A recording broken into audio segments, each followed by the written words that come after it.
தர்பூசணி சாப்பிட்ருப்பீங்க, ஆனால் தர்பூசணியில் கேசரி செஞ்சு சாப்பிட்ருக்கீங்களா? வாங்க எப்படி செய்யலாங்கிறத பார்ப்போம். அதுக்கு முன்னாடி உங்களுக்கு தர்பூசணி பிடிக்கும்னா குட்டியாக ஒரு லைக் போட்டுங்க இந்த வீடியோவுக்கு.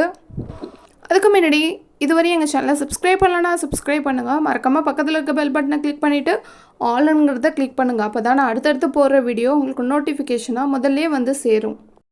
இப்போ தர்பூசணி பழம் ஆஃப் எடுத்துகிட்டு அதோட ஜூஸ் மட்டும் எடுத்து வச்சுருக்கேன், தண்ணி ஊற்றாமல். இப்போ அடுப்பில் வந்து ஒரு தவா போட்டுட்டு 1 ஸ்பூன் அளவுக்கு நெய் ஊற்றி அதில் நான் பாதாமும் பிஸ்தாவும் போட்டு லைட் ப்ரௌனிஷாக வந்து வறுத்து எடுத்துக்கிறேன். உங்களுக்கு வேணும்னா முந்திரி கூட சேர்த்துக்கலாம். இப்போ ப்ரௌனிஷாக ஆகிட்டு இதை வேறு இடத்துல ட்ரான்ஸ்ஃபர் பண்ணிவிட்டு நான் வந்து இந்த டம்ளரில் 2.5 டம்ளர் அளவுக்கு தர்பூசணி ஜூஸ் வந்து வானலில் வந்து சேர்த்துக்கிறேன். இது வந்து நல்லா வந்து கொதிக்கட்டும்.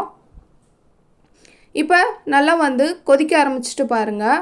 இந்த ஸ்டேஜில் அதே டம்ளர்லேயே நான் 1 டம்ளர் அளவுக்கு ரவா வந்து சேர்த்துக்கிறேன்.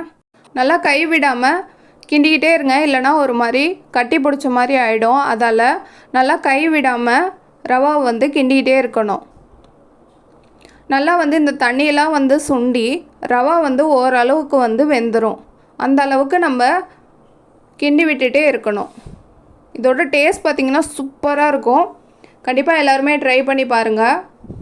இப்போ ஓரளவுக்கு வந்து ரவா வந்து வெந்துட்டு உங்களுக்கு இனிப்புக்கு தகுந்த மாதிரி இதில் வந்து சுகர் சேர்த்துங்க. நான் வந்து மீடியமாக சேர்த்துக்கிறேன். உங்களுக்கு ஜாஸ்தியாக வேணும்னா கொஞ்சம் ஜாஸ்தியாக வந்து சேர்த்துங்க.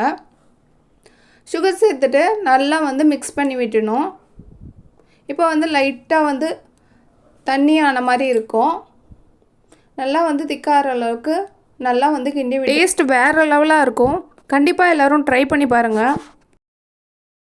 இப்போ நம்ம வறுத்து வச்சுருக்க பாதாமையும் பிஸ்தாவையும் இது கூட சேர்த்துப்போம்.